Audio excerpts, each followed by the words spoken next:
Hello. So why did I get so angry on this thing? I mean, this 370 rupees वाला जो comment है मैंने उस पे इतना ज़्यादा गुस्से में क्यों वीडियो बनाया? So the thing is, see, I'm saying this on my camera. I mean, मैं on camera बोल रहा हूँ ये चीज़ें that I get triggered of this thing. This is my trigger point.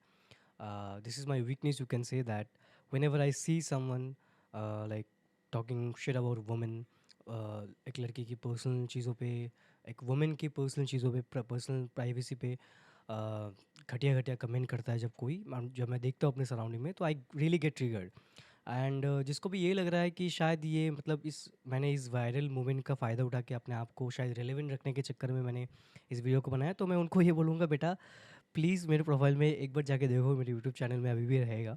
So Agusta files करके एक series है, तो उस पे मैंने दो रोस्ट बनाए थे मैंने। सो बेसिकली उस पे मैंने एक मैनेजर को रोस्ट किया था मेरे क्या बताऊँ, बेसिकली वो बंदा वो बंदा एक्चुअली इंडस्ट्री में 17-18 साल से तो होगा ही, क्योंकि बोलता रहता था और वो ये भी बोलता था कि 17-18 साल में मैंने बहुत कनेक्शंस बना लिए, मैं मेरा ये बाप है, मेरा वो बाप है, मैं तो किसी का भी करियर बर्बाद कर दूंगा, ये सब बातें करता था। तो जिसके इतने बाप है, जो according to that guy that manager जो भी है, तो मैंने फिर भी उसके आगे से भी जाकर उसको रोस्ट करा क्योंकि वो घटिया बातें करता था लड़कियों के बारे में। So I am a guy who gets triggered with this thing, this is my only weakness, only trigger point you can say. I am saying this on camera and I don't feel shame to say that कि अगर मैं किसी को भी देखूंगा मेरे surrounding में लड़की के बारे में घटिया बातें करते हुए, किसी भी लड़की, चाहे वो मेरी सगी हो नहीं सगी हो, I don't care, if anyone I see in my surrounding talking shit about women, किसी लेकिन लड़की के पर्सनल चीज़ों पे, प्राइवेसी पे घुस के उनकी पर्सनल चीज़ों के लेके घटिया घटिया बातें करना, उनके बारे में गंदी गंदी बातें फैलाना, अगर मैं किसी को भी देखूंगा अपने सराउंडिंग में, तो I will definitely do my best to ruin that guy's life, I am telling you. तो I am saying this on camera because this is my weakness. मैं क्योंकि मेरी अपब्रिंगिंग ऐसी हुई है मेरे घर में, एंड ये मेरा धर्म है एक्चुअली, बिकॉज जो मैं श्री कृष्ण से जो मैं सीखा हूँ मैं उनके पाथ फॉलो करता हूँ। You all know me, I mean high from the very beginning मैं कृष्णा की चीज़ें शेयर करता हूँ जो मैं अपने लाइफ में फॉलो करता हूँ, लाइक ऑलवेज हेल्प अदर्स, हमेशा सबके साथ अच्छे से रहूँ। I am the very very good guy when you are good with me और when you good with women, but if you are doing something which is like not dharma against to मतलब according to me, and जब मैं ये बोल रहा हूँ it doesn't mean कि मैं बहुत ज़्यादा फेथफुल हूँ, मैं बहुत ज़्यादा रिलीजियस हूँ, no, I am still learning. But ये चीज़ मैं बोल रहा हूँ कि अगर तुमने कोई ऐसी चीज़ करी जैसे एक वुमेन के बारे में घटिया बातें करना, क्योंकि श्री कृष्ण से मैंने सीखा है जब कोई लड़की के बारे में, कोई वुमेन के बारे में घटिया चीज़ें बातें करते हैं ना, तो उन्होंने उनके एरा में जब हुआ था ये चीज़, उनके युग में जब हुआ था ये चीज़, उन्होंने एक महाभारत की युद्ध रच दी थी, वो भी बिना किसी शस्त्र के, ठीक है। तो उनका मार्ग मैं फॉलो करता हूँ, उनका पाथ मैं फॉलो करता हूँ। So if I see any one talking shit about women, I will definitely reply, और उनको भी मेरा ये अनहिंज वर्जन दिखेगा। बाकी सबके साथ मैं बहुत रिस्पेक्टफुली, बहुत पोलाइटली रहता हूँ, ये everybody knows that, I mean however, like जो भी मेरे सराउंडिंग में रहता है उन्होंने हमेशा, उनको पता है कि I always be very respectful and very kind with everybody, because I always promote kindness. Kindness पे तो मैंने कितने सारे वीडियोस बना दिए कि बिकॉज दैट्स आई बिलीव कि we should be kind as humans, we should be like we should have that humanity, because Shri Ram के अंदर वो ह्यूमैनिटी डेफिनेटली था ना।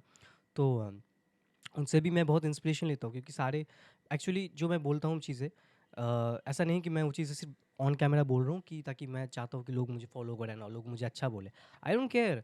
मेरे वीडियोस ऐसे होते ही नहीं है, अगर मेरे वीडियोस कोई देखे भी ना, आई एम टेलिंग यू सीरियसली, फिर भी मैं ये चीज़ें करते जाऊँगा, बिकॉज ये चीज़ें मेरी खुद के अंदर से आती है और मैं अपने आप को एक्सप्रेस कर रहा हूँ। So that's why I keep saying कि कंटेंट क्रिएशन मैं इसलिए कर रहा हूँ because I want to express myself. ऐसा नहीं कि लोग मुझे फॉलो करें, लोग मुझे प्यार दे, अच्छा लगता है जब लोग प्यार करते हैं, लोग जब अच्छा बोलते हैं तो अच्छा लगता है डेफिनेटली, किसको नहीं अच्छा लगेगा।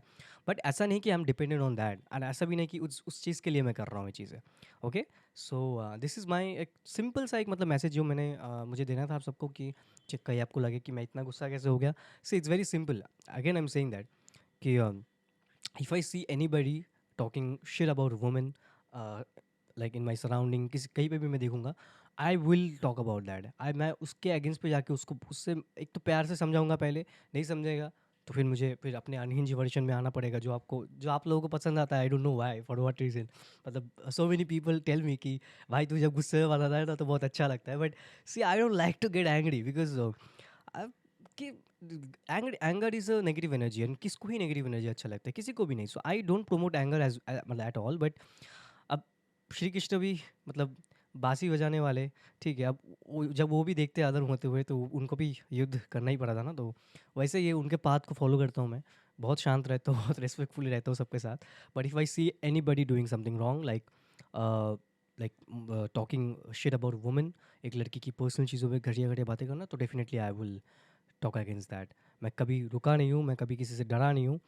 जैसे मैंने बताया इससे पहले, मैंने एक मैनेजर को रोस्ट किया था, क्योंकि इवन दो उसको 17-18 साल के एक्सपीरियंस थे और अकॉर्डिंग टू हिम उसके बहुत सारे बाप थे, उसके बहुत सारे क्या कनेक्शंस थे जो बोलते हैं इंडस्ट्री के लैंग्वेज में, और he wanted to like ruin my career. फिर भी I didn't get scared, because when I know that I am right and somebody is wrong, nobody can scare me. I'm not scared of anybody, buddy. I'm not scared of anyone when I know that I'm wrong, when I know that I'm right and somebody else is wrong. So my simple message is that कि जब भी मैं ऐसे किसी को देखूंगा, it doesn't matter वो कौन है, किस पोजीशन में है, कहाँ पे, आई don't care, I will speak against it, because this is माई धर्म, और अपना धर्म निभाना यही सबसे बड़ा धर्म है, आई गेस। तो मुझे ये चीज़ें थोड़ा सा शेयर करना था आप सबसे। काफ़ी दिनों बाद इतना लंबा मैंने वीडियो बना लिया, बिकॉज मुझे बात करनी थी, मुझे लगा था कि थोड़ा सा शेयर कर दो, बिकॉज ताकि आप लोग किसी गलत अप्रोच में ना ले लो चीज़ें, that I am roasting somebody out of like personal grudge. No, not at all. It's just a simple thing that I follow in my life. Ki if anybody will like disrespect a woman, I will speak against that, and I'm not going to tolerate. I'm not going to stay quiet at least. Like Bhishma Pitamah जो इतने बड़े योद्धा थे, और उस द्रौपदी के जो वस्त्रहरण थे वहाँ पे वो शांत रहे थे ना, इतने बड़े योद्धा होके भी। तो और फिर उनको अंत में क्या मिला, उनको भी अंत में मृत्यु मिली ना, जबकि उनको खुद वो तो एक तरीके से अमर ही थे, मतलब इच्छा मृत्यु के वरदान था उनको। तो यही होता है, जब आप कहीं पे गलत होते देखते हो और आप शांत रहते हो ना, तो आप भी उस चीज़ का हिस्सा बन जाते हो। तो नहीं करना होता है ये चीज़ें। And if somebody is doing something wrong, you speak to them, एक बार दो बार, पहले बार अच्छे से, मतलब अच्छे से समझाओ, जैसे कृष्ण ने भी दुर्योधन को समझाया था ना अच्छे से। बट जब वो इंसान समझता नहीं है, फिर उसको फिर सज़ा देना ही उसके लिए बेटर है। ठीक है ना, इतना ही बताना था मुझे। आई होप आप लोगों को समझ में आया होगा कि मैं किस क्षेत्र, मतलब किस लाइक किस रीज़न से इस चीज़ें बता रहा हूँ, ठीक है ना। I hope you will understand, I hope you will get the message, because message clear होना और मैसेज को पाना ज़्यादा इंपॉर्टेंट है, rather than any kind of entertainment, ठीक है ना। चलो इतना ही बताना था। Take care and stay blessed, bye.